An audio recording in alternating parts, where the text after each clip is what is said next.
Адукацыйная праграма «Ліцэй». Добрый дзень, шаноўнае гаспадарства, добрый дзень, шаноўныя радыёслухачы і перш за ўсё радыёслухачы ліцэісты. Перш за ўсё, это не значыць, што я буду працаваць толькі для іх, але все-таки мэта накіравана для нашай сённяшняй моладзі, таму што хацелася б, каб тое, пра што мы гаворым, хоць у нейкай ступені стала кропелькай іх душы. Перш чым мы распачнем разглядаць тэму, мне б хацелася адказаць на некалькі пытанняў, якія прыйшлі на наш адрас пасля апошняй перадачы. Калі той, хто сёння слухае нас, памятае, пра што мы гаварылі на мінулай сустрэчы, ён будзе ведаць, пра што ідзе гаворка. А мы гаварылі пра закон рытуальнай перавернутасці. І толькі распачалі, так сказать, з 35 пазіцый мы разложили, что называется, может быть, только 4-5, поэтому будем працягваць эту тему. Але там быў такі момант. Яшчэ разочек. Закон рытуальнай перавернутасці. Сонца ў небе, палец до неба, да, знак жыцця, светла, добра. Палец, перевернутый палец вниз правой руки ці левой, это знак смерти, это значит кепска. Вот это рух солнца и покладено в основу наших семейно-родовых обрадов. И вот там была такая позиция. Калі нябожчыка выносяць з хаты, то труну з ім тройчы ціхенька опускают на порог. Тое, што мы робім, калі прыходзім да суседзяў. Мы 3 разы стукаем у дзверы. А порог і дзверы — это одна і тая ж памежная зона. І тады труну з нябожчыкам тройчы пускалі на порог, таму што продкам давалі знак: сустракайце наступнага прадстаўніка нашага роду. А цяпер паглядзіце, невеста, якая прыходзіць у наш дом для таго, каб прадоўжыць наш род, не мела права кантакта з парогам. І таму простенькае і зразумелае рашэнне. Жаніх браў на рукі і пераносіў яе цераз парог. І адсюль нашы слухачы задаюць 2 абсалютна дакладныя пытанні, правільныя пытанні, якія, калі хочаце, трэба перанесці, пераадрасаваць у сучаснае наше жыццё. Першае пытанне. А што лічыць парогам у гарадской кватэры? Слушна. І гэты парог ёсць незалежна ад таго, на якім паверсе ты жывеш. І давайте яшчэ разочек. Узгадаем той мудры фільм і той мудры кадр «Белыя росы», калі бабулечка бяжыць і кажа: кота возьмите з сабой, запусціць у хату наперш. Бачыце, не сказано на якім паверсе, на 1-м ці на 9-м павінны былі жыць тыя, хто засяляўся, але тым не менш кота запусціць у хату. Так вот, давайте дамовімся. Ёсць розныя пляцоўкі у гарадскіх домах. Ёсць так, где ты адразу з лесвіцы трапляеш у сваю хату, у сваю кватэру. Ёсць так званыя тамбуры, дзе можа быць 2 кватэры, можа быць 3, по-рознаму бывае. Так вот, давайте дамовімся, што тое месца, я заўсёды жартам кажу, але і ўсур'ёз, тыя дзверы, якія вы адчыняеце сваім ключом, а тамбур вы адключаеце сваім, открываеце сваім ключом, але сваім жа ключом адчыняе ваш сусед. Так вот, ваши тыя дзверы, дзе вы трапляеце ў прастору сваю, вашай сям'і, вашай кватэры, вот это і ёсць тое, што з'яўляецца парогам, той мяжой паміж светам адным і светам другім. У дачыненні да гэтага хацеў бы, забегаючы наперад, а можа просто зрабіць адно ўдакладненне. Вот існуе такая, скажем там, забарона, да, у народной культуры.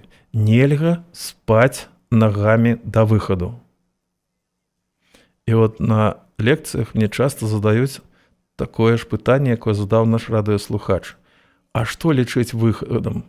Напрыклад, 3-4 пакоі у вашай кватэры.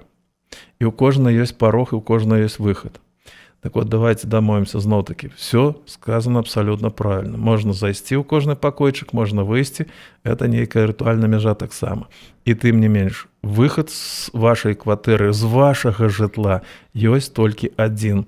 Той самы, дзе вы сваім ключом або замыкаеце на ноч, або калі пакідаеце прастору, або адмыкаеце, калі вам трэба зайсці ў свой пакой, у сваю кватэру.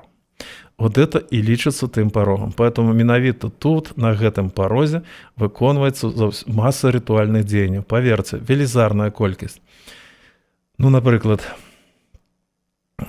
прыходзіць до мяне аднойчы жанчына і 9 гадочкаў сыночку. У сына праблемнае здароўе, і дактары часам разводзяць рукамі, это яе словы, і яны не ведаюць, што з ім рабіць. Як яго падлячыць так, каб паставіць хлопчыка на ногі. І вот я тады кажу, даю параду. Трэба зрабіць так, як рабілі у нашы бабулі яшчэ ў 19 стагоддзі. Уявіце сабе сітуацыю. Парог. Вы на парозе паклалі невялікі, так сказать, самаробны, там якую-нибудь такую постілку, да, дорожку, вот это, што ў хатах прыгожа было саматканае. Затым сама матуля становіцца на парог нагамі, тварам да хаты у сваю прастору.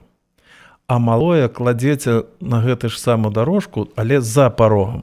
І тады матулька бярэ яго за рукі і працягвае паміж ног, уцягвае ў хату, і пры гэтым гаворыць вельмі шыкоўныя, мудрыя, вельмі паэтычныя словы. Я калі першы раз пачуў ад бабулі, падскочыў, танцаваў, таму што ну такое рэдка ўдаецца. Вот толькі ўслухайцеся ў гэтыя слоўцы.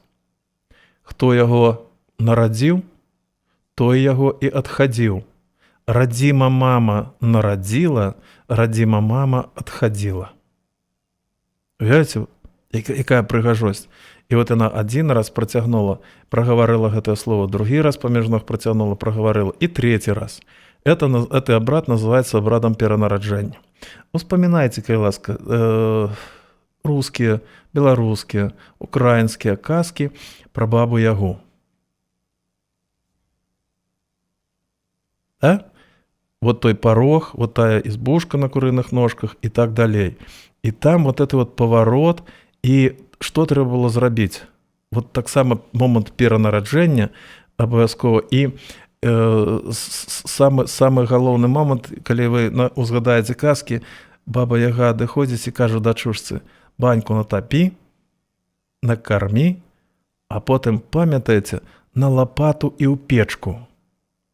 І все, хто слухае эту казку, дзіву даюцца, як так можна жорстка паступіць з чалавекам. А на самай справе бабуля, якая расказвала ці дзядуля казкі, вот мне асабліва шмат бабулі расказвалі казкі ў Слуцкім раёне, яшчэ ў 70-х гады, яны смяяліся і гаварылі: калі захварэла малое, вытапілі печ, жар адтуль дасталі, выграблі ўсё, і малое на лапату і туды ў печку. І вот 5-7 минут, голова, конечно, тут, каб дыхаць мог, а туды ўсё цело ў печку, і 7 потоў, памятаеце такое, да? 7 потоў сышло. Вот яго там патрымалі, 5 минуток, дасталі дзіця, а потым на печку пад кажух, все, на завтра даруйце ніякай хваробы, ніякіх саплей. Вот, перапяканне называлася. Так і тут, перанараджэнне. Так і тут, у том пытанні, якое задалі радыёслухачы, вот пераносіць трэба менавіта ў гэтым месцы.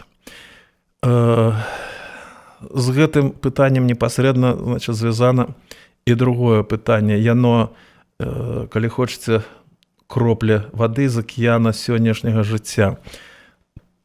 Наша традыцыя 19 стагоддзя, 20-го, я думаю, яшчэ нават до 80-х гадоў 20-го стагоддзя традыцыя была такая: яна ідзе за муж, то есть ідзе за мужам, ідзе у яго хату. Поэтому і быў цэлы велізарны рытуал у вяселлем нашым складаным абрадзе, калі збіралі прыданае, і калі невесту забіралі, і вяселле пераязджала ў хату жаніха. І вот там ужо заставаліся яны жыць пастаянна.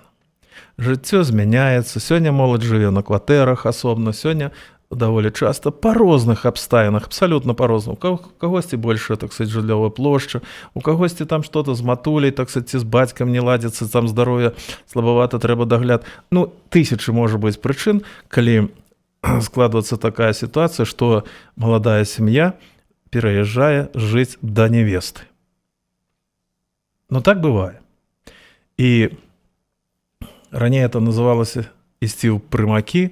Цяпер, па-моему, гэта слово забылася. Наўрад ці хто яго ўжывае ў такіх выпадках. Вот. І паўстала пытанне, а калі ён ідзе ў хату невесты, што рабіць з невестай? Яе трэба пераносіць цераз парог ці не трэба? Давайте паспрабуем акуратненько все раскласти по своих поличках. Вот я просто хочу смоделировать ситуацию, что утварается семейная пара з аднавяскоўцаў. Вот ён і яна жывуць в одной вёсцы. І давайте поглядим. Дзяўчына, калі яшчэ зусім маленькая была, то потым узраслела, сталела, яна могла 1000 або мільён разоў быць у хаце свайго будучага жаніха. У хаце бацькоў. Яна прыходзіла туды у розным адзенні. І фактычна продкі, якія маркіравалі, што называецца, стражай, стаялі на парозе, яны ведалі эту дзяўчыну. Ведалі па адзенні, ведалі па тым рытуальным адзенню, якім яна прыходзіла ў святы і так далей. А калі мы з вамі уявім сённяшнюю сітуацыю, я маю на ўвазе другую палову 20-го стагоддзя, калі канчаткова у наше жыццё прыйшла заходнееўрапейская мода, можна так сказаць, і нашы дзяўчаты пачалі выходзіць замуж у абсалютна у чыста бялюткім адзенні. І тады паглядзіце, і гэта можа быць у нейкай ступені правільна, потому што калі яна становіцца на белую частку рушніка, то зразумела, што і туфлі павінны быць белымі, і адзенне на яе павінна быць белым. А белым мы з вами будзем пра гэта гаварыць. Я думаю, што вельмі прыгожы змястоўны дыялог адбудзецца. Мы будзем гаварыць пра тое, што белае – это сімволіка белага адзення, это сімволіка смерці. У аўдыторыі ледзьве, так сказать, прытомнасць не трацяць людзі, калі ты кажаш пра тое, што невеста ў белым, таму што она памірае. Як так 20-гадовая дзяўчо памірае? Ну вот людзі прызвычаюцца чуць слова смерць толькі в адным аспекце. А тут змена статуса, сацыяльнага статуса. Памірае дзяўчына і перанародзіцца ў жанчыну. І поэтому на завтра яна будзе ў другім адзенні. Итак, невеста ў белым, на ёй абсолютно ніякіх знакаў, ніякіх маркёраў. І поэтому, калі яна нават, так сказать, разам з прымаком будучым, да, пасля вянца трапляе ў сваю хату, а так же і было, успамінайце, калі ласка. Вяселле ж спачатку было дзе? У хаце невесты. Просто другого этапа, другой часткі не будзе, калі пераязджаць у яго хату. І тады трэба было перанесці, чаму? Таму што, ну, умоўна кажучы, продкі дзёрнуць за падол плаці і скажуць, а хто такая? Чаго ты сюды шчэмішся ў гэту хату? І вот у гэтай сітуацыі хачу зрабіць невялічкую паузу і адхіленне. На вельмі шматлікіх семінарах студэнтам сваім, да і дарослым у сістэме павышэння кваліфікацыі не раз задаваў пытанне. Так, а колькі ж трэба пераносіць невесту цераз парог? Адказы былі самыя розныя. Моладзь, студэнты, перш за ўсё, у іх, так сказать, на першым плане адна тэма, адзін накірунак, адзін вектар разважанняў, і тады асабліва найбольш бойкія хлопцы: Іванович, да першай шлюбнай ночы. Ну, зразумела. Чыста мужчынская логіка. А чыста жаночая логіка: Іванович, ну хоць бы адзін раз хай же перанасюць, і то шчасце будзе, так сказать, на ўсё жыццё. Чыста жаночая логіка, добра. А все-таки, пра што гаварыла традыцыя? А традыцыя гаварыла: да, на самай справе перанесці трэба толькі адзін раз. Чаму? Таму што, калі будзе, давайте пройдзем далей по нашым вяселлі, так сказать, як будзе разгортвацца далей, і паглядзім на атрыбутыўны код, і все стане зразумела, все стане на сваё месца. Итак, пераступілі парог, перанеслі абсалютна белым адзеннем. Але як толькі будзе падзелены каравай, знак завяршэння вяселля, у нармалёвай сітуацыі падыдзе маці або хросная маці жаніха, тут, калі будзе так заставацца, хросная маці свая дачушкі, то есть свая родная, і здымуць, успамінайце, вэлюм, фату, і тут жа павяжуць два атрыбуты жаночай долі. Першае, галава непакрытай у жанчыны быць не можа, поэтому хусціна, а знакам таго, што яна прыйшла сюды нарадзіць і прадоўжыць род, будзе зусім іншы атрыбут. Узгадайце, што за ён? Это фартух. Знак жанчыны. Это фартух. А на гэтым фартушку сходите ў музей, залезьте ў інтэрнэт, паглядзіце, так сказать, калекцыю фартушкоў, і вы ўбачыце, ніводнага з іх вы непаўторна не знойдзеце. Чаму? Кожны будзе спецыфічны, кожны будзе унікальны, таму што на кожным фартушку будуць знакі вашага рода.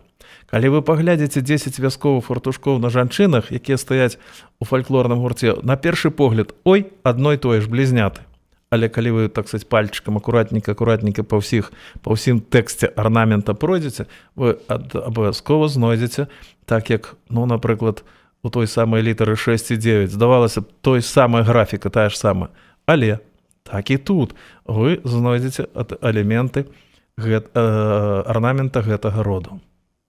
Вот и все. З гэтай самай минуты можна было лічыць, што гэта чалавек нашага роду, і пасля гэтага пераносіць яго не трэба.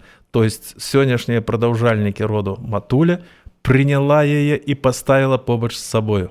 Яна сказала: ты, роўная са мною, ты маеш права працягваць род. Вось так. Вот два пытанні, звязаныя з парогам, і як і што трэба рабіць у гэтай сітуацыі. Я буду спадзявацца на тое, што адказы на пытанні пачулі, зразумелі. Калі нешта не зразумела, я вас прашу. Кароткі нумар 1029, смс-кі. Мы будзем чытаць, мы чытаем іх і будзем даваць адказы, ці там нейкія ўдакладненні, ці тлумачэнні. Толькі, так сказать, толькі пішыце. Все гэта лепш, як кажу, 10 разоў перапытаць, чым один раз зрабіць недакладна. Шаноўныя калегі, сёння мы павінны былі, так як я абяцаў на завяршэнне наступнай сустрэчы, працягнуць гаворку пра закон рытуальнай перавернутасці. І мы гэта зробім, але на пачатку хацелася б хоць трошачкі расказаць пра тое, пра што трэба было сказаць на самом пачатку. Пра што? Павіншаваць усіх радыёслухачоў з вялікім святам. Свята, якое называецца грамніцы. Калі пачынаеш гаворку пра гэта свята, перш-наперш сутыкаешся з адным непаразуменнем. Як так? Сярэдзіна лютага, заключнага месяца зімы. А тут раптам корань слова у назве гром. Нешта незразумелае. Тады, калі мы з вами пройдземся далей па нашым календары, тады стане все на сваё месца. Таму што календар трэба бачыць не толькі як кропачку вот сённяшняе свята, а трэба бачыць ва ўсёй сістэме, ва ўсёй прыгажосці, так як мы малявалі некалькі сустрэч, на працягу некалькіх сустрэч календары, паказвалі восеньскія дзяды, звязаны з радаўніцай. Затым паглядзіце, ёсць два святы Юр'я, да, два Юр'я, абодва дурні ў народзе кажуць, адзін халодны, другі галодны, то есть веснавы і зімовы. Вот яно як, так сказать, пераплецена паміж сабой. Аказваецца, і грамніцы вельмі цесна звязаны з тым святам, якое завяршае практычна летні цыкл. Ілья Грамавержец 2 жніўня. Вот, тады, калі ідзе саме, што называецца разгул, да, навальніц, і вот там той, хто гэтыя навальніцы, так сказать, і запускае ў жыццё. Ілья Грамавержец. Так, а чаму ж тут? Справа ў тым, што мы з вами павінны сказаць, і сённяшнія грамніцы 15 лютага. І тое, што ў гэтым годзе вельмі цесна супала, і это все абсалютна лагічна і зразумела, святкаванне масленіцы, масленічны тыдзень, ён, так сказать, якраз будзе завяршацца на гэтым тыдні. Вот это все цесна пераплецена, і гэта звязана з пачаткам Новага года. Это асобная тэма. Мы калі на наступнай сустрэчы пагаворым пра масленіцу, і мы будзем гаварыць пра тое, што і каляды, і Вялікдзень, і масленіца ёсць нешта іншае, як святы Новага года. Просто так склалася гісторыя. Просто яна чапляла за сабой то не адно, то другое. Ну, з'ездзіў Пётр I ў Еўропу і прыехаў сюды з адным пажаданнем зрабіць так, як у Еўропе. І наш веснавы пачатак Новага года пераехаў куды? На 31 снежня або 1 студзеня. Вот дзе спачаўся Новы год, які абсалютна ніякага дачынення не мае да таго, што адбываецца ў гэты час у прыродзе. Калі б яшчэ прымеркавалі да 25 снежня, тады было б зразумела, да? Сонца павярнула на новы гадавы круг, і мы павярнулі ў сацыяльным, эканамічным плане таксама на Новы год, было б все зразумела. А тут абсалютна ніякай сузалежнасці. Поэтому вот наша з вами грамніцы – это пачатак, это туды, наперад. А там, калі будзе эпоха, час, менавіта вот это буйство грамніц, там будзе зусім іншы дыялог з нашым Ільёй Грамавержцам. Свята вельмі незвычайнае, свята Новага года, свята пачатку. Чаму? Таму што на гэта нас, на такія разважанні, нас з вами падштурхоўвае той асноўны рытуал, які адбываўся ў кожнай хаце, у кожнай вёсцы. Што за рытуал? Грамніцы, гром, грымоты, бліскавіцы, значыць, агонь. І беларусы і іншыя славянскія народы былі вогнепаклоннікамі ў самым шырокім сэнсе. І таго агню, які быў над нашай галавой сонца, і таго агню, які дапамагаў нам выжываць і гатаваць страву. У тых бярозавых гаях, у дубовых гаях у славянскіх народаў на працягу ўсяго года гарэў нязгасны агонь. Вот таму і ён стаяў на першым месцы, таму што падтрымліваў жыццё, як і сонца, і таму яго трэба было на самом пачатку года абавязкова ушанаваць. Кожны з вас трымаў у руках і не адзін раз звычайную царкоўную свечку. Меншая, трошки большая, з воску, або там з нейкіх іншых матэрыялаў зроблена. Я думаю, што вы добра пра гэта ведаеце. А сёння трэба абавязкова схадзіць у храм і купіць адну, а лепш 3 грамнічныя, яны так і называюцца, свечкі. Чым яны адрозніваюцца? Перш за ўсё памерам. Грамнічныя свечкі. У царкве вы, можа быць, такую сёння не знойдзеце, про якую я зараз буду гаварыць.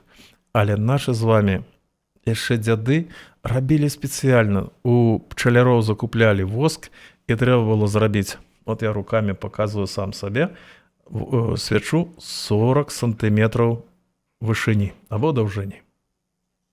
І абавязкова 4 сантиметры у таўшчыню.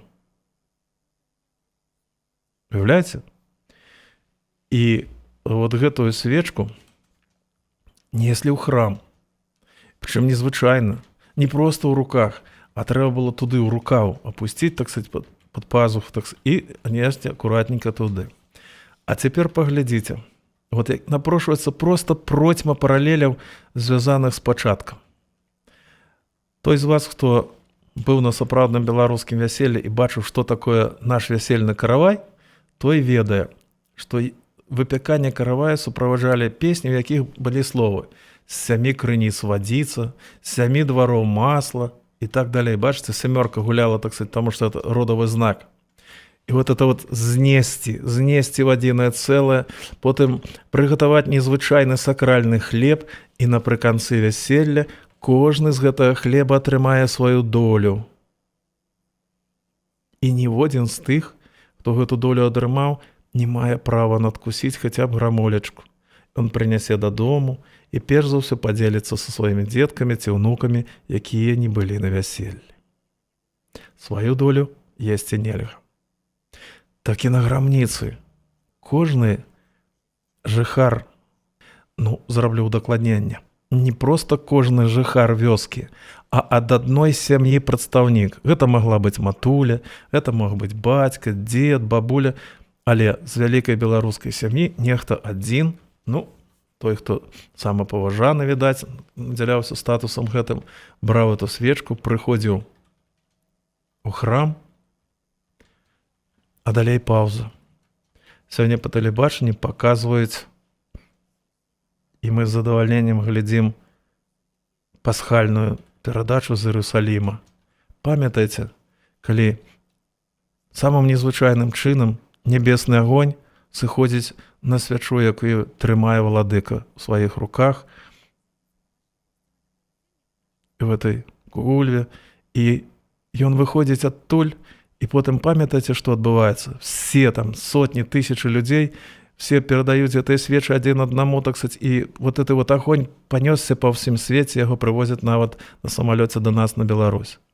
Вот это вот спачатку цэласнае, звязанае, у 33 свечкі ў адным пучочку, так все, і гэты святы агонь нават не паліць цела чалавека, і потым ён разносіцца па ўсім свеце.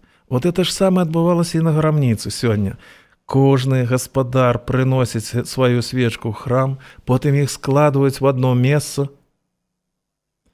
нават маглі перавязваць, потым іх акрапілі, асвяцілі, і потым ад лампадкі святы агонь нябесны пайшоў да гэтых свечак. І затым іх падпалілі, кожны з гаспадароў патрымаў некалькі хвілін гэтую свечку палаючай, потым прытушыў, і пайшлі людзі дадому. Прычым, калі мы паглядзім з вами этнаграфічнае апісанне гэтага абраду, гэтага рытуалу 19 стагоддзя, то там ёсць нават такія рэчы, як гаспадар рукой адной, другой спрабаваў, так сказать, закрыць палаючы агонь свечкі і данесці яго дадому. Вот это святы агонь данесці дадому. Я вельмі часта здзіўляўся і у грамніцы сам думаў пра тое, як можна, можа быць, там кіламетр ці не 1 кіламетр данесці, але бачыце жаданне, каб жывы агонь унесці ў хату. Это просто фантастычна здорово, да? Вот, паспрабуйце, можа быць, у вас атрымаецца, і гэта лічылася вельмі моцна. А цяпер паглядзіце, што адбывалася далей. Гаспадар прыходзіў з гэтай свечкай дадому, пераступаў парог, і тут адбывалася нечаканае. Вся сям'я чакала яго каля парога хаты, таго парога, пра які мы з вами гаварылі, і пачынаючы ад матулі, все адзін за адным па ўзросце стаялі ў нейкай чарадзейнай чарзе. Чаго чакалі людзі, чаго чакала сям'я? Калі бацька пераступіць парог і выканае адзін з самых незвычайных рытуалаў. Трэба было энергію сонца, энергію той царкоўнай свячы, той, якая звязана з жыццём Сына Божага, прынесці дадому і перадаць энергію этой свечцы кожнаму з дамачадцаў. І тады матуля першая схіляла перад бацькам галаву, а ён той палаючай свечкай рабіў тройчы крыжы. Трэба было, даруйце, не спаліць, конечно, прыгожую прычоску, а называлася абпаліць, абкурыць это ўсё. І ён трошачкі падсмаліваў валасы сваёй жонкі. Яна адыходзіла ў бок, наступны па ўзросце, сыны, дачушкі, усе. І ён раз за разам паўтараў гэты рытуал. Як толькі гэта скончыцца, апошні падыдзе да яго, бацька схіляў галаву, а матулька рабіла з ім тое ж самае. А цяпер трошачкі забягу зноў наперад. Так хочацца, разумееце, я часта выкарыстоўваю гэтае спалучэнне слоў, але хочацца вот за одну перадачу пра ўсё, што называецца, таму. Успамінайце, на гэтым тыдні заканчваецца Масленица і заканчваецца нічым іншым, што ў рускай царкоўнай традыцыі называецца прашчонае воскресенне, або, скажем, у нас на Беларусі даравальная нядзелька. І вот там, перад Вялікім пастом, напрыканцы Масленицы, зноў адбудзецца гэты ж самы рытуал, толькі дзе? У чырвоным куце, не на парозе. І там бацька сядзе у чырвоны кут пад абразы, а ўсе дамачадцы стануць тую ж самую лінію, і кожны будзе прасіць у бацькі прабачэння за кепскае слова, за непаслухмянства, за крыўду і так далей. А потым яны ўсе сядуць у чырвоным куце на лавы, бацька выйдзе на сярэдзіну хаты, стане на калені, чуеце? Вот яно як. І будзе прасіць прабачэння ва ўсіх сваіх дамачадцаў. Унікальная, проста унікальная з'ява нашай традыцыйнай культуры. Вот і сёння агонь будзе паядноўваць усіх. Все будуць прасіць прабачэння адзін у аднаго, і калі хочаце вот это сакральнае, духоўнае ачышчэнне, я думаю, што больш моцных, больш прыгожых рытуалаў прыдумаць проста нельга. Затым, як толькі будзе выкананы рытуал крыжападобнага абкурвання, бацька бярэ тую ж самую свечку, і другая частка рытуала. Ён пачне працэдуру ачышчэння хаты, ачышчэння жытла.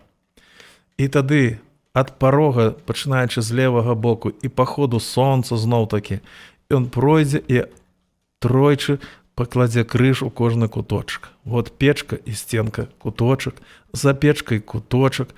Сёння там, колькі б у вас пакояў не было, абавязкова кожны куточак трэба асвяціць. І асабліва уважліва падысці да той мясціначкі, прытармазіць, прыпыніцца там, і яшчэ разочак пакласці крыж туды, дзе свечка затрашчыць. Там, дзе яна затрашчала, ёсць нейкая праблемная зона, ёсць нешта тое, што перашкаджае гарманічна існаваць вашай сям'і.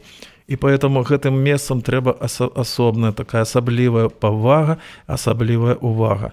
І толькі пасля таго, як у гэтым куточку перастане трашчаць, от тады бацька ішоў далей. Абышоў у некаторых мясцінах, але трэба рабіць это надзвычай асцярожна, ішлі і таксама асвячалі хлеў. Чаму? Таму што там ляжала сена, там была салома, все, і трэба было быць надзвычай асцярожным, надзвычай акуратным. А цяпер яшчэ адзін вельмі важны нюанс. Мы прыходзім у вясковую хату, здымаем на парозе шапку і кланяемся чырвонаму куту. Стаяць абразы. Мы бачым толькі іх. Але бажніца – это не толькі абразы, якія мы бачым з першага погляду, а за абразамі прастора, дзе існаваў цэлы сусвет, цэлы свет. Пасхальнае яечка, асвечана пасхальнае яйка, абавязкова клалі туды. Галінка вярбы, абавязкова туды.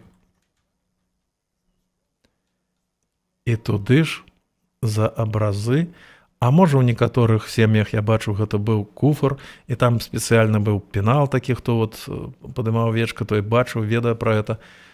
І карацей кажучы, туды клалі эту грамнічную свечку. Это я да чаго? Это я да таго, што грамнічную свечку чужы чалавек бачыць не павінен быў. І вот здарылася так, што перад тым, вот літаральна за некалькі хвілін да таго, як я пачаў збірацца на сённяшнюю сустрэчу, радыёсустрэчу, мне пазванілі. Знаёмая жанчына з Кобрына. Пытаецца: Іван Іванович, сёння атрымала незвычайны падарунак. Што з ім рабіць? Я кажу, што такі? Чалавек, які не працуе са мной, які, жыве, мы ведаем адзін аднаго ўжо доўгі час, але не скажам, што мы сябры. Ні з таго, ні з сяго прынёс сёння мне, палажыў на стол у якасці падарунка на працоўны стол грамнічную свечку. Што за гэтым можа быць? Канешне, радыёслухачы могуць сказаць, свечка ж все-таки святое. Да, але на вялікі жаль, у кожнай рэчы, тым больш абрадавай рэчы, свая гісторыя. І яно складваецца як з цёмнага, так са светлага, або наадварот, як са светлага, так і з цёмнага. У кожным з нас ёсць і плюсы, і мінусы, і светлыя, і цёмныя, і ў кожным з нас, незалежна ад таго, мужчына ці жанчына, ёсць мужчынскі і жаночы пачатак. Ну што ты зробіш? Мы ўсе дзеці прыроды, а сама прырода задала нам рытм. Суткі. Палова сутак светлая, палова сутак цёмная. Поэтому нават з грамнічнай свечкой могуць у хату прынесці праблемную ситуацию. Поэтому будьте осторожными и уважливыми. Итак, вертаемся. Грамнічная свечка павінна была абавязкова знаходзіцца ў тым месцы, дзе не ўбачаць чужыя вочы. Сёння грамніцы, а наперадзе да наступных грамніц цэлы год жыцця. І тады грамнічная свечка выконвалася у самых розных абрадавых ситуациях. Я паспрабую перелічыць, можа быть, не абсалютна все, але хаця б некаторыя з іх. У вас нарадзілася дзіцятка, і вы на 40-й дзень панесеце хрысціць. Там у царкве будуць, у касцёле будуць гарэць свае свечкі, свае лампадачкі, а хросная маці абавязкова брала ў роднай матулькі, якая нарадзіла, сямейную грамнічную свечку, і з ёю ехалі да царквы. Грамнічную свечку запальвалі тады, калі маладых адпраўлялі ў далёкую дарогу, то есть от вянец. Цяжка паміраў адзін з членаў сям'і. Не першы дзень ці не першы тыдзень мучыўся всё, і ніяк душа не магла адляцець у вырай. І тады нехта са старэйшых браў, запаліваў гэтую свечку, ставіў побач з чалавекам у жыта ці ў хлеб, і адбывалася самае незвычайнае. Чалавек з палёгкай уздыхнуў, і гэта быў яго апошні уздых. І яго не стала, душачка пакінула цела. 6 мая, Юр'я, абрады першага выгану скацінкі ў поле. Так як бацька выканаў рытуал абходу хаты, все куточки свяціў, так уже цяпер матулька выгнала кароўку на двор і тройчы па сонцу абышла вакол гэтай кароўкі з гэтай запаленай грамнічнай свечкай і па спіне гэтай кароўкі правяла пасвяцоным чырвоным пасхальным велікодным яйкам, каб быў прыплод і каб ніхто з вяскоўцаў не сурочыў, не зглазіў гэту кароўку, каб яна на працягу ўсяго года была малочнай. Лето. Мы сказалі, што перыяд лета і асабліва той час, калі будзем святкаваць Ілью Грамавержца, даволі часта бываюць навальніцы.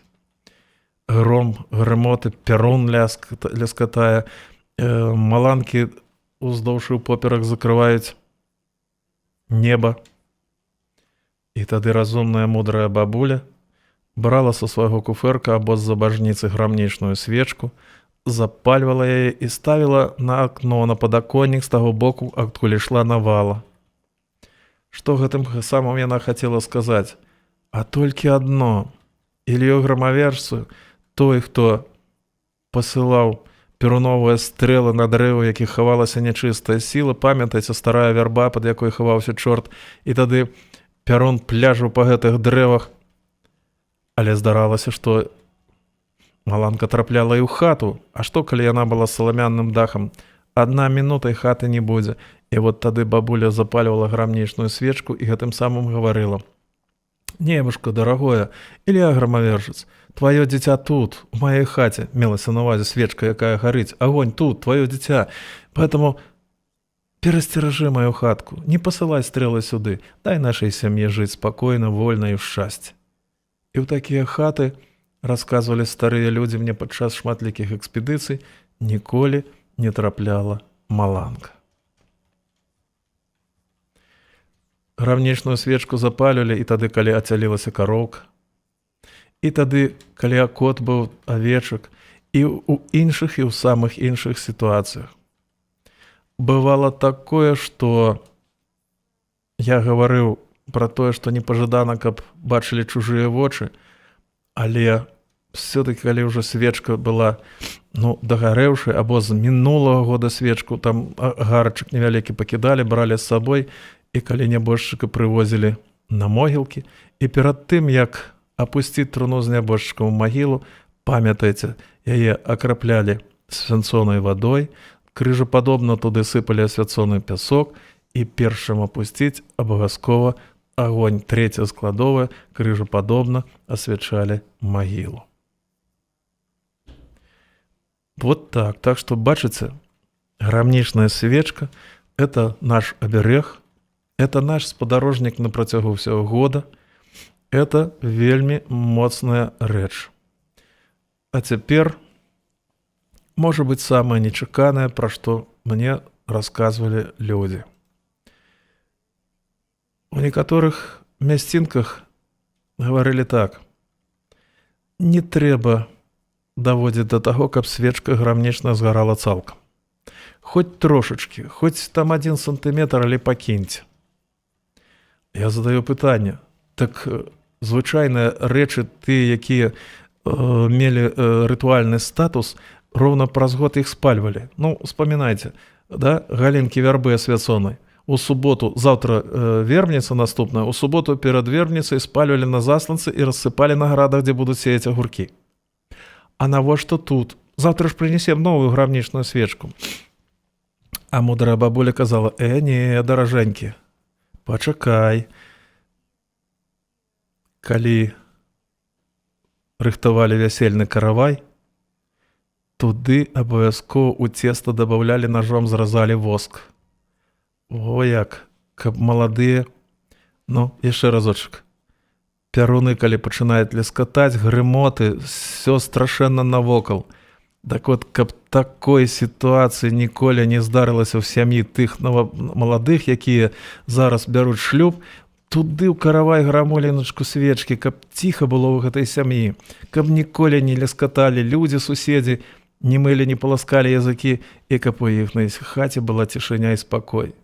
Матка Свента, часам проста, дых пераймае тады, калі сутыкаешся з такімі цікавымі рэчамі. А цяпер, я думаю, што радыёслухачы ведаюць пра некаторых з нашых блізкіх, нашай радні, з нашых знаёмых кажуць: глазлівы чалавек. Сказалі добрае слово, а ён сурочылі, а ён кепска сябе адчувае. Так от тады зноў-такі той агарачак гэтаму чалавеку давалі з сабой, і ён пры сабе насіў пастаянна. І тады не будзе бяды. Я нечакана сутыкнуўся і з тым, што навацыі трапляюць, так сказаць, гэтыя старыя рэчы і сучаснасць зноў перамяжоўваюцца паміж сабой. Я часта задаю людзям, дзе чарга, там, нават калі на мяжы стаім, там 4 гадзіны трэба перасякаць, так сказаць, мяжу, я падыходжу да вадзіцелю і ціхенька задаю пытанне: а што вы бярэце з сабою дарогу? Каб шчаслівай была дарога. Мне перш за ўсё паказваць: вон, глядзі, на панелі машыны іконкі, трайчаткі, так сказаць, і так далей. Добра, кажу, пра гэта ведаю, а яшчэ што.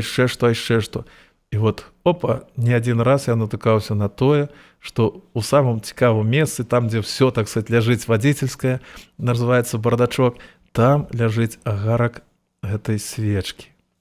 Пытаюся: а гэта якім чынам? А вадзіцелі глядзяць на мой, так сказаць, узрост і ціхенька дзівяцца. Маўляў, калі б ты быў зусім маладым хлопцам, задаваў такое пытанне, было б зразумела, а то ўжо сталага веку чалавека так.